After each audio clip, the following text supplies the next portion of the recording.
I didn't marry a monster. That's the part people never understand when I tell them what happened. Marcus wasn't cruel, not in the beginning. He was charming in a quiet way, dependable, the kind of man who brought me soup when I had the flu and remembered my coffee order better than I did. He laughed with his whole chest and made me feel like the smartest person in every room. We weren't flashy, but we were solid, or so I thought. We built a life together brick by brick, decade by decade, and I was proud of that. Maybe a little too proud. I put my career on pause to support his. Not because he asked me to, but because it made sense at the time. He was rising in his firm, and we agreed that one of us needed flexibility to manage the house, the kids, the chaos. I didn't resent it, not then. I believed we were a team. I handled the numbers, every bill, every investment, every insurance policy. I even researched the best index funds and moved our savings into high-yield accounts. He used to joke that I was his unofficial CFO. Funny how the punchline changes over time. The thing is, when you trust someone for that long, you stop looking closely. You stop asking questions that might make you look suspicious or, worse, insecure. Like, why did he suddenly start working weekends? Or why did he put a password on his phone after 12 years of open screens and shared playlists? I noticed. Of course I noticed. But I told myself not to become that wife. The paranoid one. The clingy one. The one who snoops. I wore my chill-like armor, even when my gut screamed that something was off. We had just started talking about retirement, real, early retirement. I had charts, spreadsheets, projections. I'd spent months calculating how we could downsize, invest in a rental property, maybe even move abroad. It wasn't a fantasy. It was a plan, a life we had both worked hard to build. I remember sitting across from him at dinner, walking him through the numbers, and he looked me dead in the eyes and said, "You always make me feel so taken care of." Now tell me, what kind of man says that, then steals everything? He didn't just leave me. He gutted me, but not all at once. First, he made me feel like the most secure woman in the world. And then, quietly, methodically, he started erasing me from our own life. I wish I could say I saw it coming, that I had some dramatic revelation. But the truth is more boring and more brutal. I only noticed because of a bank statement.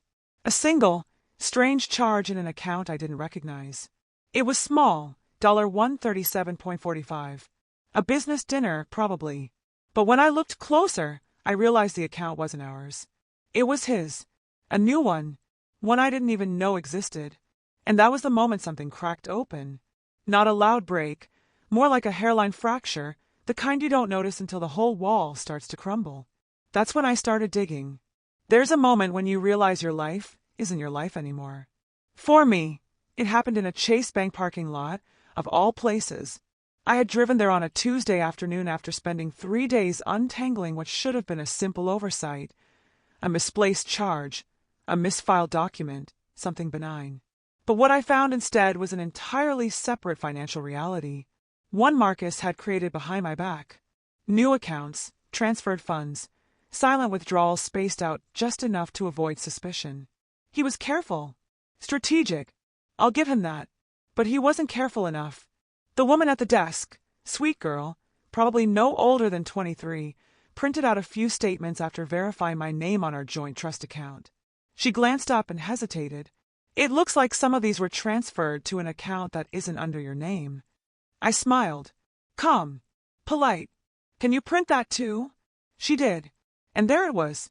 He'd been slowly siphoning money, our money, into a new account under his name alone for the past 11 months.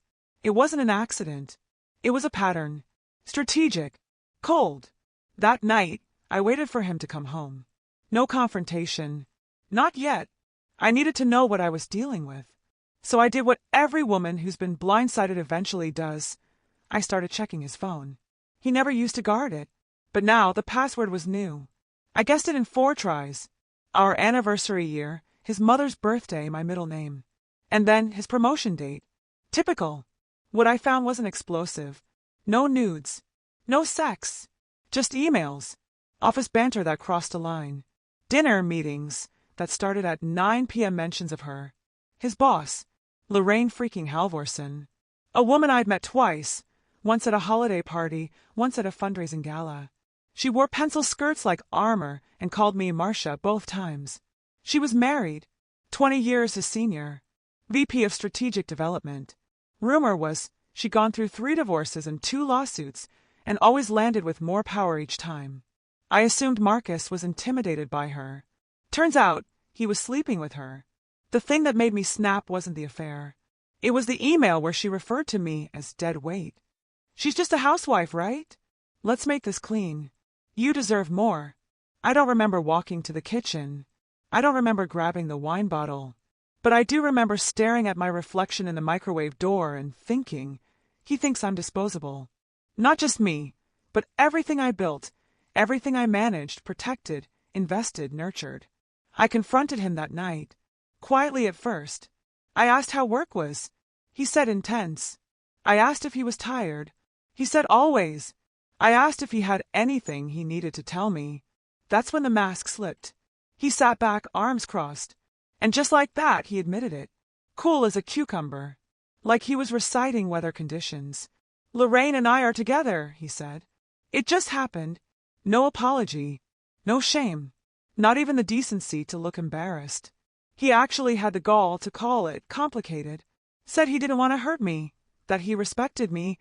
That he hoped I could understand where he was coming from. Understand. I laughed.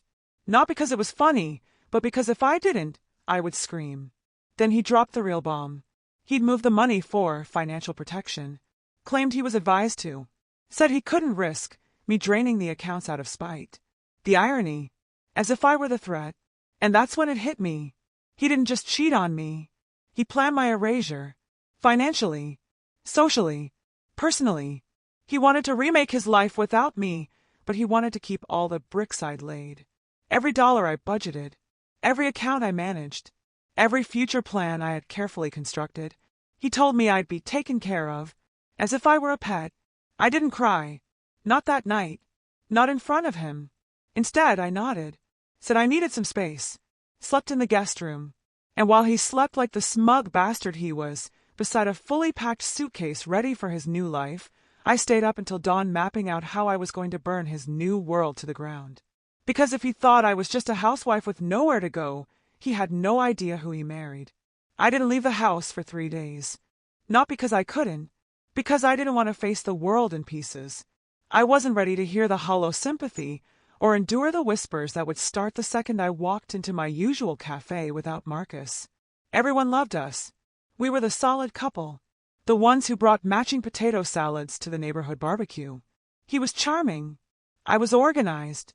Together, we looked like security. And now, I was the woman who got replaced by her husband's boss and financially gutted in the process. At first, I did all the typical things. I cried until my face puffed up like raw dough. I went through the 5 stages of grief in a loop that never quite landed on acceptance. I watched garbage TV with the volume off. I ignored calls from my sister, from my friends, even from my lawyer. Yes, I already had one. Her name was Julia, and she was the only one I didn't screen. Because unlike everyone else, she didn't ask how I was feeling. She asked, "Do you want to destroy him, or just take what's yours?" Both. The answer was both.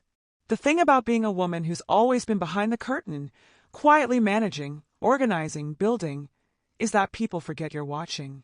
And when you watch for long enough, you see everything. Marcus thought I'd fall apart because I didn't have a traditional career to fall back on. What he forgot was that I'd been running our entire financial life like a corporation. I knew where every document was stored. I knew every PIN code, every login, every loophole. And I kept records. Not for revenge. Back then, I simply liked order. But now, that order was ammunition. And once I stopped feeling broken, I started feeling dangerous. But first, I had to find out just how deep the betrayal went. I started by logging into our old shared server. Marcus hadn't changed the password, amateur mistake. He had a private folder named Consulting. Bold of him to think I wouldn't look. Inside were emails and contracts he'd been drafting with Lorraine to launch a side venture using funds he'd siphoned from our accounts. They were planning to go private. Their own boutique strategy firm, leveraging Lorraine's connections and Marcus's discretion. Discretion. What a word. I wasn't just betrayed. I was used to bankroll his next move. And that's when the flicker of despair finally went out. Because I realized I still had time. The accounts were in his name, yes. But I had emails, shared documents, even texts referencing our financial plans. In legal terms, marital assets. He hadn't covered his tracks nearly as well as he thought. And Lorraine, she had skeletons. The kind of corporate skeletons that could ruin reputations and careers. I started compiling. Quietly. Carefully. I downloaded every email thread, every bank transfer. I contacted a forensic accountant through a friend under a different name. I started a private folder labeled Leverage. I wasn't just collecting dirt. I was building a case. And here's the thing people never see coming from women like me, patience. Marcus was impulsive. He thought short-term. Get the money. Get the woman. Get out. He didn't think I'd play the long game. He didn't think I knew how. But what he failed to realize is that I had spent 15 years learning how to protect him from overdraft fees, from bad tax decisions, from himself. I knew how to clean up messes. But now, I was learning how to use them. I had one rule: no public moves until I had everything. So I waited. And while I waited, I did something he would never have expected. I started rebuilding. Not out of spite. Not even for revenge. I did it because the more I pulled myself together, the more I remembered who I was before I became his shadow. Before the mortgage, and the matching social calendars, and the 5-year plans. I remembered that I was smart, resourceful, dangerous, even when I wanted to be. I started reaching out to old colleagues. Quiet conversations over coffee turned into contract work. I took on a consulting gig for a tech startup, a favor from someone I helped a decade ago. Within a month, I had a side income. Within 2, I had options. The best part? Marcus didn't even know. He thought I was still licking my wounds. He thought I was sitting in the dark, waiting for an alimony check. Let him think that. Because while he was parading his new power couple life around LinkedIn and golf clubs, I was preparing something far more satisfying than a comeback. I was preparing a reckoning. Revenge is an art form. Not the loud, messy kind you see in bad movies. Not slash tires or screaming matches in parking lots. No. Real revenge is quiet, elegant. It's about patience and precision. The kind of thing you build slowly, like a fine souffle or a bomb with a delayed fuse. And by the time it goes off, the target never sees it coming. I wasn't going to just hurt Marcus. I was going to ruin the version of himself he loved most, the visionary, the rising star, the clever strategist who took control of his life. Because when a man like Marcus thinks he's finally winning, that's when he's most exposed. The first thing I did was exploit the one thing he valued more than money, his image. Marcus had just secured a new position, part of the big plan with Lorraine to start their disruptive consulting firm. They were courting investors, shaking hands with venture capitalists, rolling out branding decks filled with words like agility, synergy, and redefining market intelligence. It was all very glossy, very rehearsed. But glossy things crack easily under pressure. And I had pressure, in spades. Through a burner email, I sent a tip to a well-connected journalist who specialized in corporate ethics scandals. Not a full story, just a teaser. I posed as an ex-employee with knowledge of internal conflicts of interest and potentially fraudulent use of shared corporate resources. I included just enough evidence to pique their interest, screenshots of emails between Marcus and Lorraine discussing confidential client strategies before he'd officially left his previous firm. By the end of the week, the reporter was calling their office. By the following Monday, Lorraine's legal team had sent out a cease and desist to multiple publications. And I hadn't even gotten started.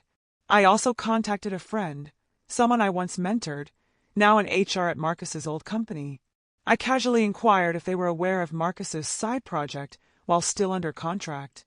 Technically, it was a violation of his non-compete clause, and as luck would have it, he had never formally disclosed the launch of his new business before leaving. I sent them a packet of information, again anonymously. The moment that got reviewed, they had no choice but to investigate. Quietly, but thoroughly. Then came the financial sabotage. Remember those joint accounts he emptied? What he didn't realize was that several of our investments, real estate, annuities, even a few crypto wallets, were under both our names. And I had receipts for every contribution I made. I filed motions to freeze assets pending divorce proceedings. I used my carefully documented evidence to show joint ownership, marital contributions, and, my favorite legal phrase, breach of fiduciary duty. He was blindsided. The money he thought he'd run away with? Suddenly inaccessible. The investors he was trying to woo? Suddenly hesitant. His new business partner? Suddenly on edge. But I wasn't done. The crown jewel of the operation was Lorraine herself. She thought she was the spider at the center of the web, but she was just another overconfident executive with skeletons in her filing cabinet. And I knew how to rattle the bones. A quiet, anonymous tip to her previous employer's compliance department triggered a review of her severance. Nothing major. Just enough to get her name into the wrong kind of emails. The kind that start with, "We're looking into this." And while all of that was simmering, I made sure Marcus's personal life started to fray too. He had a circle. You know the type. Men who half envied, half pitied him. Golf buddies, poker nights, neighborhood dads. Most of them had wives who still talked to me. I didn't say much. I didn't have to. Just one carefully worded conversation here, a raised eyebrow there. People love to fill in blanks when you let them. Soon, the narrative wasn't just that he'd left me. It was that he'd stolen from me, that he'd used me, that he was toxic. Marcus loved being admired, worshipped. He was the good guy, even when he was wrong. So when that admiration started to evaporate, when calls stopped, when poker night went on without him, when even his own brother told him he really messed up, it hit him harder than any legal blow ever could. Meanwhile, I just kept building. Quietly, steadily. My consulting work took off. Word spread. Turns out, a woman with years of uncredited management experience and a grudge makes for one hell of a strategist. I started charging more, got offered a partnership, bought into a co-working space, hired a designer for my personal brand. Why not? If he got to rebrand himself, so did I. By the time he realized what was happening, it was too late. His startup was circling the drain. His accounts were frozen. His image was tainted. His partner was under scrutiny. And I was thriving. Not just surviving, thriving. He tried to reach out once. An email, short and pathetic. Something about wanting to talk, to make this amicable, to not destroy each other. That last part made me laugh. I didn't reply, because there's nothing more satisfying than silence when the person who tried to silence you comes crawling back. And I wasn't finished yet. Fallout isn't always loud. Sometimes it comes in silence. A phone that doesn't ring. A deal that suddenly goes cold. Invitations that stop arriving. There's no explosion, just the echo of a door closing, over and over again, until the person on the wrong side finally realizes they're alone. That's what happened to Marcus. At first, it was little things. A deal with a key investor fell through due to timing. A board member from Lorraine's network pulled out of an advisory role. Their pitch meetings got rescheduled. Twice. Then, a journalist ran a piece, not about Marcus specifically, but about questionable ethical practices in boutique consulting firms. His name wasn't mentioned, but their firm was, and Marcus was paranoid enough to know what that meant. Someone was watching. Lorraine was the first to crack. The whispers about her past had resurfaced. The messy divorce settlements, the NDA with a former employee, the questionable departure from her previous firm. None of it new, but in business, perception is reality. And the perception now? That she was toxic, high risk. Investors don't like high risk. She called Marcus in for a restructuring talk. Translation, she was cutting ties. She threw him under the bus, just like I knew she would. Said she had serious concerns about his conduct. That he'd acted unilaterally. That she'd been kept in the dark about his conflicts of interest. It was a bloodbath, and he didn't even see it coming. By the end of that week, his name was scrubbed from the website. Just like that, the man who stole my future to build his new one was out of a job, out of a company, and out of allies. The best part, he still didn't know it was me. Not for sure. He suspected, of course. He had to. I saw it in his eyes the one time we locked gazes in court. He looked at me like a ghost. Not out of guilt, but fear. Like he was finally starting to wonder what else I was capable of. The divorce hearings were civil. At least on the surface. He tried to play the good guy, the let's be adults about this card. But his lawyer's face said everything. They knew the leverage I had. They knew I had enough evidence to make things very public, and Marcus had enough skeletons to turn that into a career-ending scandal. So he settled. Big. I got the house, half the remaining assets, a lump sum payout that would have funded both our retirements if he hadn't tried to steal it. Irony. But more than the money, I got clarity. I saw the full picture. I saw how small he really was. Not evil, just arrogant. Just a man who thought he could rewrite the rules of loyalty and still be called honorable.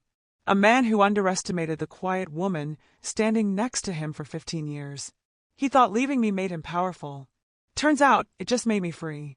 After the settlement, I moved out of the house on my terms. I bought a new place, smaller, sleeker, near the water.